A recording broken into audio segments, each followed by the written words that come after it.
Salut à tous, ça fait longtemps que j'ai pas fait de vidéo, mais aujourd'hui je reviens en force parce que je vais vous présenter un nouveau timer qui vient de sortir, ou plutôt qui va sortir, et qui selon moi est vraiment révolutionnaire. Je dis pas ça parce que c'est mon frère qui l'a fait. Non, sérieusement, il apporte plein de fonctionnalités qui seront super utiles pour les cubeurs, et puisque j'ai eu la chance de pouvoir y accéder légèrement en avance, je voulais vous le présenter puisque de toute façon il sort dans une semaine. Alors avant de vous faire une démo sur l'ordi, je voulais déjà vous montrer ses principaux avantages, parce que je le vends beaucoup depuis tout à l'heure, mais pour l'instant on pourrait croire à une simple pub. Alors le premier avantage du Let's Cube Timer, c'est qu'il a ce qu'on appelle un back-end. Alors un back-end, qu'est-ce que c'est ? Dans un timer normal, vos temps ils sont stockés soit sur votre téléphone, soit sur le cache de votre navigateur. Mais vous pouvez pas y accéder depuis une autre machine, et encore pire, si jamais vous cassez votre téléphone par exemple, et ben vous risquez de perdre tout votre temps d'un seul coup. L'intérêt d'un back-end, en fait, c'est que le site il est connecté à un serveur, et que c'est dans ce serveur que seront stockés vos temps. Du coup le serveur c'est un lieu vraiment sûr, vous n'aurez aucun risque de perdre tous vos temps, et en plus, vous pourriez accéder depuis partout dans le monde avec un système de compte. Moi personnellement, je sais que ça va beaucoup me servir parce que très souvent, quand je m'entraîne chez moi, j'utilise mon ordinateur sur CS Timer. Et dès que je vais en compétition, du coup, je me chronomètre sur mon téléphone. Ce qui fait que j'ai deux sessions séparées et que mes statistiques sont complètement faussées puisque j'ai des temps qui sont répartis sur deux bases de données différentes. Là, du coup, je pourrais avoir une seule base de données, un seul centre où il y aura tous mes temps qui seront stockés. Et je pourrais faire des temps autant sur mon ordi que sur mon téléphone, ça sera synchronisé en temps réel. Alors juste, je vous parle de mobile, en réalité il n'y a pas encore d'application mobile. Enfin si, il y en a une, mais c'est une ancienne version qui n'avait rien à voir. Là on est vraiment reparti sur des nouvelles bases. Mais du coup, même s'il n'y a pas d'application mobile, le site web s'adapte au niveau du design, et donc ça sera pas en minuscule si vous allez sur le site web depuis votre téléphone. Donc finalement c'est comme s'il y avait une version mobile, c'est juste qu'il n'y a pas une application précise, mais on peut y accéder très facilement depuis le téléphone. Donc le deuxième avantage du Let's Cube Timer, c'est qu'il est vraiment très simple d'utilisation et que ça permet de gagner beaucoup de temps. Donc, par exemple, il y a beaucoup de raccourcis clavier qui permettent de faire des tâches qui sont habituellement un petit peu lentes. Exemple, quand vous appuyez sur A, ça va vous afficher le détail de votre dernier temps. Et puis il y a les boutons de pénalité et de suppression qui sont directement intégrés au timer.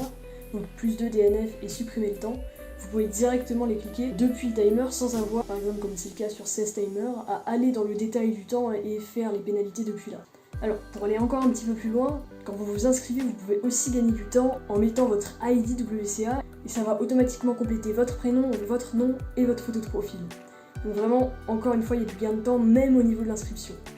Mais pour couronner le tout, il y a un bot, une sorte d'intelligence artificielle qui s'appelle Stéphane, donc en hommage à Stéphane Boschmann, qui est un petit peu considéré comme le père du blind, la résolution des yeux fermés, qui vous permet de gagner encore un petit peu plus de temps sur certaines tâches qui sont un petit peu logiques, un petit peu automatiques.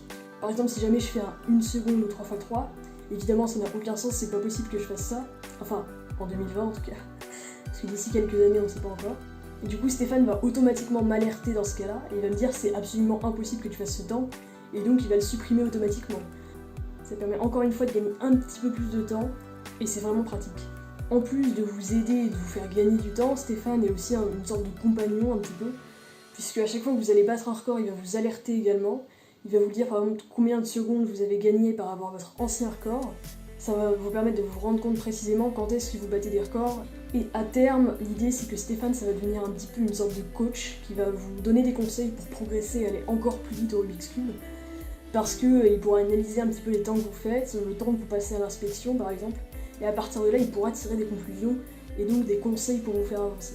Donc comme vous pouvez le voir, Let's Cube Timer a beaucoup d'avantages qui permettent de gagner du temps et d'aller encore un petit peu plus vite pour pouvoir finalement faire plus de résolutions, parce que c'est à la base pour ça quand même qu'est fait un timer.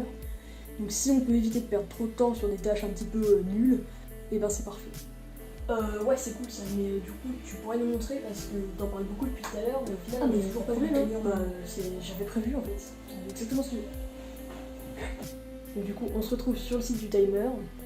Donc là, on est sur la page d'accueil, c'est un peu une sorte de tableau de bord finalement. On va voir quelques petites données qui peuvent être assez amusantes sur le site en général.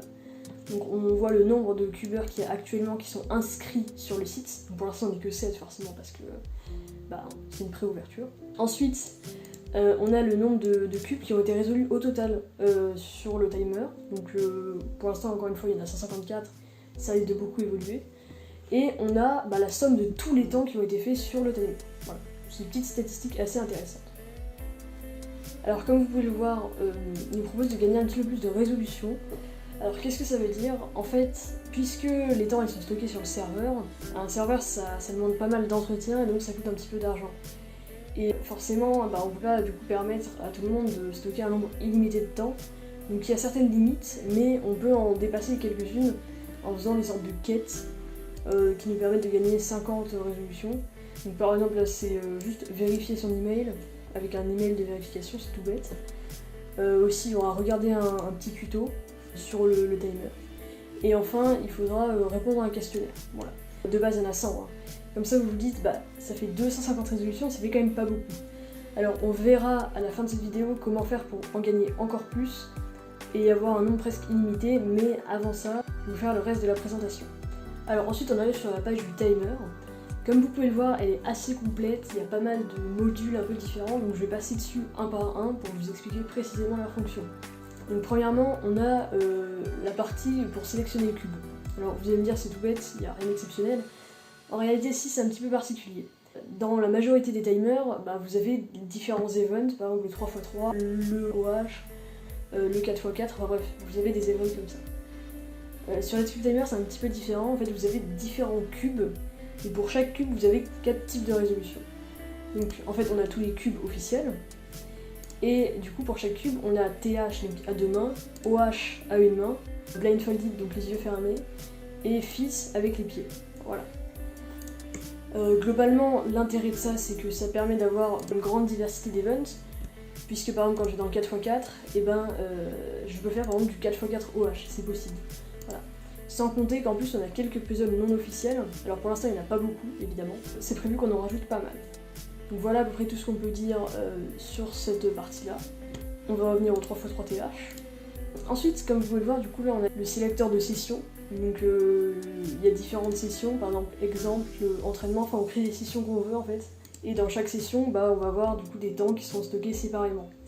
Donc par exemple dans la session exemple, j'ai 16 temps, et puis si je vais dans la session training, j'en ai 31. Et pour chaque session, évidemment, on a tous les cubes différents. C'est vraiment des zones complètement séparées. Ensuite, en dessous, on a la liste des temps. Voilà, donc pour chaque temps, vous avez le détail. Il n'y a pas grand chose à dire dessus. Vous pouvez rajouter des notes sur les temps. Honnêtement, je ne pense pas que ce soit très utile, mais c'est toujours là. Si vous voulez vous en servir, vous pouvez. Alors ensuite ici on peut voir le module un petit peu, enfin la partie avec le mélange et le patron du mélange.